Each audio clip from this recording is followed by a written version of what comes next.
नमस्कार। हाजिर हूं मैं आज चतुर्थ भाव को लेकर। कुंडली का चौथा खाना चतुर्थ भाव। अब चतुर्थ जिस तरीके से हमने तीन भावों की चर्चा की उसी तरीके से आज चतुर्थ भाव की भी चर्चा करेंगे।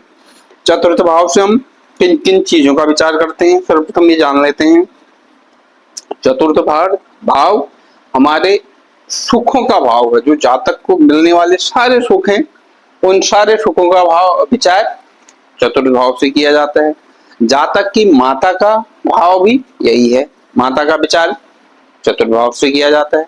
जातक के भवन भूमि और जो जातक की अचल संपत्ति है, चल संपत्ति में अचल संपत्ति, अचल संपत्ति जातक के पास वाहन, जातक के फेफड़े, चतुर्थ भाव फेफड़ों का है, छाती का है, हृदय का है। इन सारी चीजों का विचार चतुर्थ भाव से किया जाता है।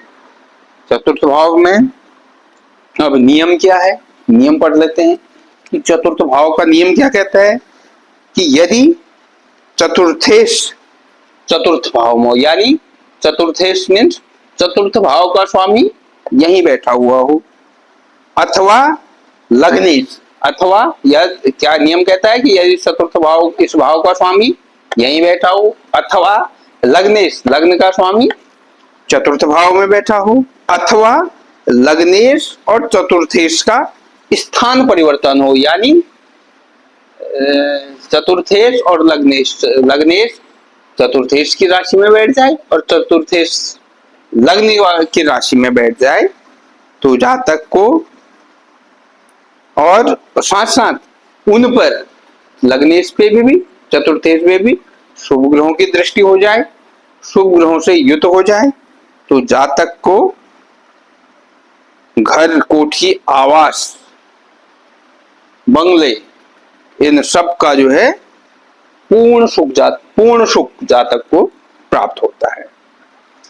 अगला नियम है कि यदि चतुर्थेश स्वगृही हो, ये चतुर्थ भाव का स्वामी यहीं बैठ जाए, अपने ही नवांश में हो, या फिर अपनी या चतुर्थ भाव का स्वामी अपने उच्च राशि में बैठ जाए, जहां वो उच्च का होता हो वहां बैठ जाए, तो भी जातक को भूमि का, वाहन का, घर का, संगीत आदि साधनों का जो है खूब सुख मिलता है। अगला नियम है कि यदि चतुर्थेश चतुर्भाव का स्वामी केंद्र में हो जाए या फिर त्रिकोण स्थान 5, 9, 1, 5, 9, यदि चतुर्थ भाव का स्वामी 1, 5, 9 में या केंद्र में बैठ जाए और साथ साथ उस पर शुभ ग्रहों की दृष्टि हो जाए तो जातक को जो है आरामदायक कार्य साधक आराम से जो है ऐसो आराम की जिंदगी देने वाला जो है घर की प्राप्ति होती है। ऐसा घर जहां सारे सुख साधन उपलब्ध हो, ऐसे घर जो है जातक को मिलता है। इसके विपरीत यदि चतुर्थेश चतुर्थ भाव का स्वामी छठे, आठवें और 12वें, छठा, 8वां और 12वें भाव में चला जाए और अथवा चतुर्थ भाव चतुर्थेश पर पाप ग्रहों की दृष्टि हो जाए, पाप मध्यस्थ में आ जाए, पाप प्रभाव से युक्त हो जाए तो जातक को जो है घर, जमीन, जायदाद इन सब में जो है दिक्कत आने लग जाती है। इन सब में जो है उसको इतना बढ़िया लाभ नहीं मिलता है। अब एक एक करके बात करते हैं कि सर्वप्रथम बात करते हैं जातक के लिए माता का भी विचार जो है चतुर्थ भाव से किया जाता है। अब नियम वही कि चतुर्थ भाव का स्वामी, या तो नियम वही कि चतुर्थ भाव में जो है शुभ ग्रह बैठ जाए, शुभ ग्रहों से युक्त हो जाए, शुभ ग्रहों से दृष्ट हो जाए, ठीक है। ये तो हो गया चतुर्थेश के लिए। अब माता का देखते हैं तो माता के लिए माता के कारक कौन कौन से हैं? माता के कारक 2 ग्रह हैं, एक तो चंद्रमा और दूसरा शुक्र। चंद्रमा और शुक्र भी जो है अब जातक के जो है माँ के लिए विचार करने में, जातक को अपनी माँ के साथ कैसे संबंध होंगे, जातक को जो है माँ से भरपूर प्यार मिलेगा या नहीं मिलेगा, माँ की ममता जो है किस प्रकार की होगी, तो इसके लिए हम क्या देखेंगे, चतुर्थ भाव को देखेंगे और साथ साथ चंद्रमा को देखेंगे और शुक्र को देखेंगे। तो नियम है कि चतुर्थ भाव का स्वामी शुभ ग्रहों से दृष्ट हो, शुभ भाव में बैठा हो, अथवा चंद्रमा शुभ ग्रहों से दृष्ट हो, अच्छे भावों में बैठा हो, अथवा शुक्र शुभ भावों में बैठा हो और शुभ ग्रहों से दृष्ट हो। अगर ये तीनों में से कोई भी है तो भी जातक को माँ का सुख अच्छा मिलेगा। अगर ये तीनों अच्छी स्थिति में हो, चतुर्थ भाव पर पड़ने वाले ग्रहों की दृष्टि, चतुर्थ भाव का स्वामी, उसके साथ साथ चंद्रमा पर भी जो है अच्छे ग्रहों की दृष्टि, अच्छे ग्रहों से युक्त, और शुक्र भी जो अच्छे ग्रहों की दृष्टि और अच्छे ग्रहों से युक्त हो, तो जातक को माँ से मिलने वाले सारी चीजों का जो है भरपूर सहयोग मिलेगा, भरपूर साथ मिलेगा, भरपूर आनंद मिलेगा। उसी के विपरीत यदि चतुर्थ भाव में पाप ग्रह आ जाए, पाप ग्रहों की दृष्टि आ जाए, उसके साथ साथ चंद्रमा भी जो है पाप ग्रहों से युक्त हो जाए, पाप ग्रहों की दृष्टि आ जाए, और शुक्र भी जो है पाप ग्रहों से युक्त हो जाए, पाप ग्रहों से दृष्टि हो जाए, तो जातक को माँ का जो है इतना माँ के साथ उसका रिलेशन अच्छा नहीं होता है। माँ से मिलने वाले जो सुख हैं उन सुखों में जो है दिक्कत आ जाती है। माँ का प्यार स्नेह जो है जातक नहीं मिल पाता है, जातक कहीं ना कहीं जो है घर से दूर हो जाएगा, जातक कहीं ना कहीं माँ से जो है दूर हो जाएगा। अगर ये चतुर्थ भाव का स्वामी शुक्र और चंद्रमा सारे ये तीनों चीजें पीड़ित हो जाए तो जातक घर से जो है दूर चला जाएगा। इसके बाद बात करते हैं वाहन की। चतुर्थ भाव से वाहनों का भी विचार किया जाता है। अब चतुर्थ भाव यहाँ पे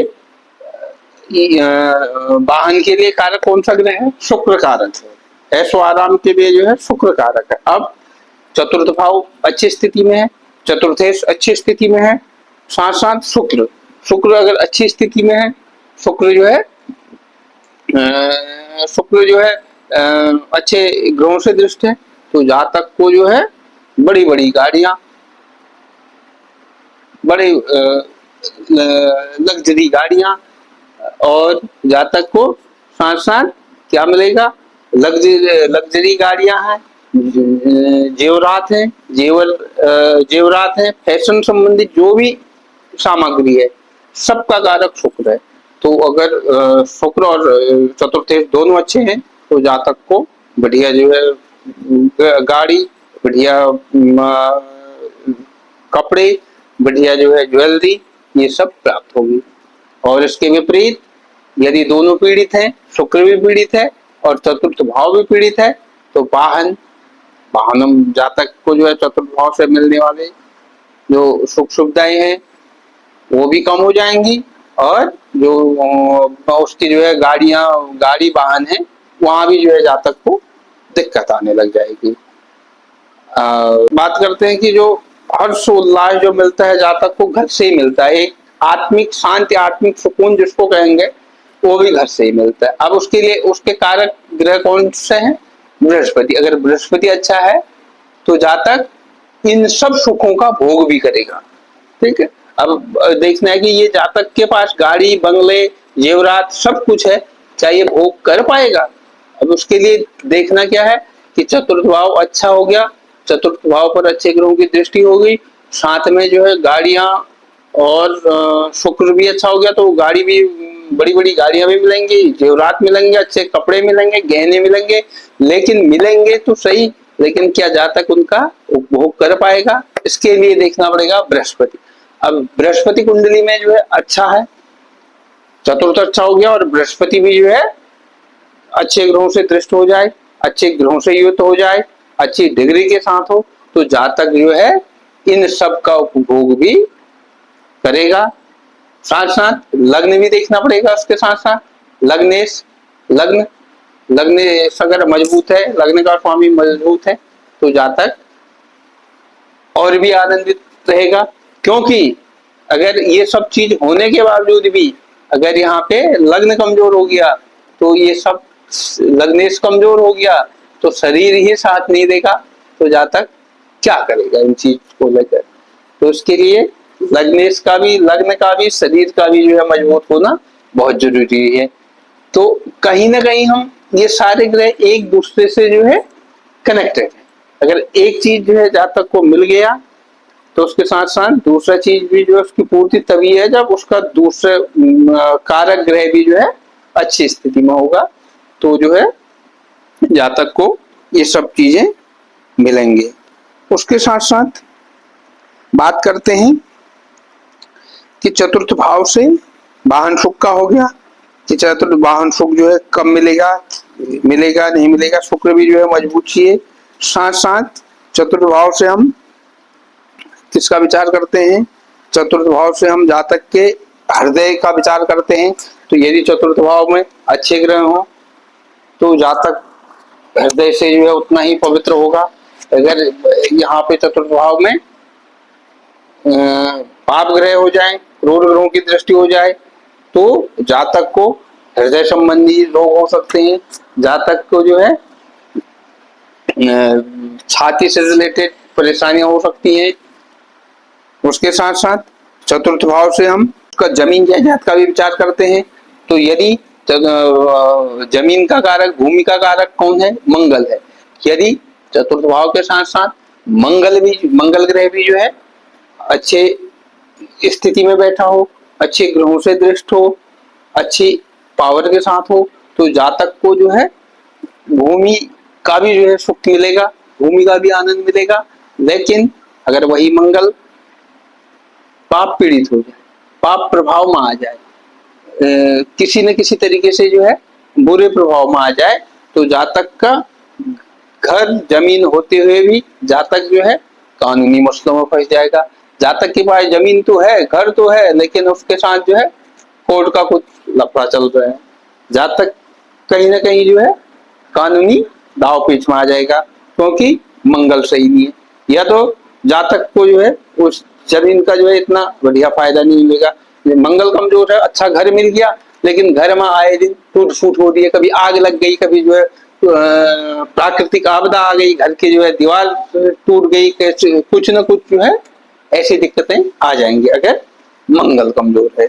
तो इसके लिए मंगल का भी मजबूत होना बहुत जरूरी है। तो जातक को जो है सारे सुख जो है इस प्रकार से मिल सकते हैं। तो आज के लिए इतना ही, फिर जल्द हाजिर होऊंगा पंचम भाव को लेकर। तब तक के लिए नमस्कार।